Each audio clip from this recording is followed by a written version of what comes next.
जीवघेण्या हल्ल्यानंतर सैफ अली खानवर लीलावती रुग्णालयामध्ये उपचार सुरू आहेत आणि आज लीलावती रुग्णालयामधून सैफला डिस्चार्ज मिळणार आहे असं समजतंय। अटकेत असलेला हल्लेखोर मोहम्मद शहजाद बांगलादेशी असल्याची माहिती पोलीस देत आहेत। कोर्टाकडून 24 जानेवारीपर्यंत या आरोपीला पोलीस कोठडी दिली गेली आहे। या प्रकरणामध्ये पोलिसांकडून अधिक तपास सुरू आहे।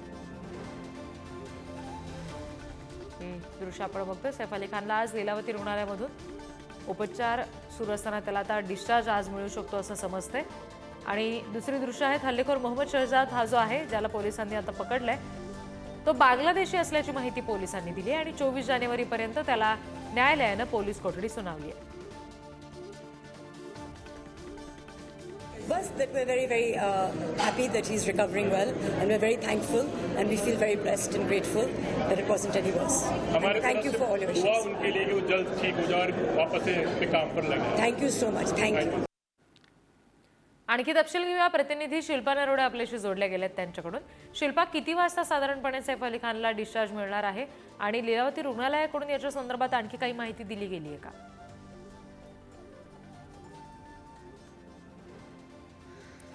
रिद्धी, सैफवरील हल्ल्या प्रकरणीचा जो आपण जर घटनाक्रम पाहिला तर ज्या दिवशी हल्ला झाला रात्रीच्या सुमारास, त्याच दिवशी पहाटेच्या सुमारास सैफ अली खानला लीलावती रुग्णालयामध्ये दाखल करण्यात आले होते आणि ताबडतोब त्याच्यावर उपचार देखील सुरू होते। कारण 6 वार झाले होते आणि त्यामध्ये 2 वार हे गंभीर झालेले पाहायला मिळत होते। विशेष म्हणजे एक वार असा झाला होता की त्याच्या पाठीच्या मणक्याचा जो कणा आहे त्यामध्ये चाकूचा तुकडा घुसला होता आणि अर्धवट तो चाकूचा तुकडा काढून ती शस्त्रक्रिया झाली होती। अशा 2 शस्त्रक्रिया डॉक्टरांनी केल्या होत्या, त्या यशस्वी झाल्या आणि त्यानंतर सैफ अली खानच्या तब्येतीमध्ये सुधारणा होत असल्याचं डॉक्टरांनी सांगितलं होतं।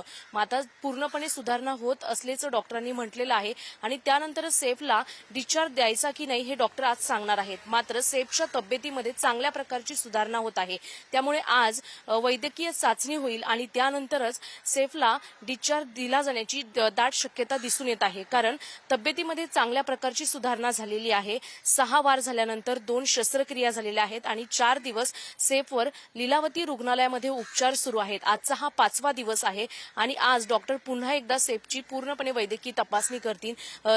जखमा व्यवस्थित आहेत की नाही, जखमा भरल्यात की नाही हे देखील पाहिलं जाईल आणि त्यानंतर डिस्चार्ज द्यायचा की नाही हा निर्णय घेतला जाईल। त्यामुळे जर डिस्चार्ज देणार असतील आज तर 11 ते 12 वाजेपर्यंत हा डिस्चार्ज दिला जाईल अशी देखील माहिती मिळत आहे। त्यामुळे आज सैफला पुन्हा घरी सोडलं जाईल आणि विशेष म्हणजे सैफला ज्या जखमा झालेल्या आहेत त्या अनुषंगाने जर विचार केला तर अजून आराम करण्याची गरज आहे। त्यामुळे आज लीलावती हॉस्पिटलमध्ये पुन्हा एकदा सैफवर वैद्यकीय चाचणी होईल आणि त्यानंतर डिस्चार्ज दिला जाणार की नाही हे डॉक्टरांकडून सांगण्यात येईल। आरोपी देखील अटक करण्यात आलेला आहे। आरोपी बांगलादेशी असल्याची देखील चर्चा सुरू आहे। मात्र अजून जो काही पोलीस तपास करत आहे त्यानुसार आणि विशेष म्हणजे नेमका हा हल्ला कशा प्रकारे झालेला आहे, का झाला, कोणतं उद्देश होतं, चोरी करण्याचं होतं का, अजून काही इतर पाठीमागे काही कारणे आहेत हे देखील कारणे अजून समोर येतील। मात्र आज सैफला डिस्चार्ज मिळेल आणि तो घरी जाऊन पुन्हा एकदा आराम करेल। मात्र यातून अजून काही रुग्णालयाच्या परिसरामध्ये काय वातावरण असेल, तिथे नेमकं काय घडतंय हे सुद्धा पुढे तुमच्याकडून जाणून घेऊ।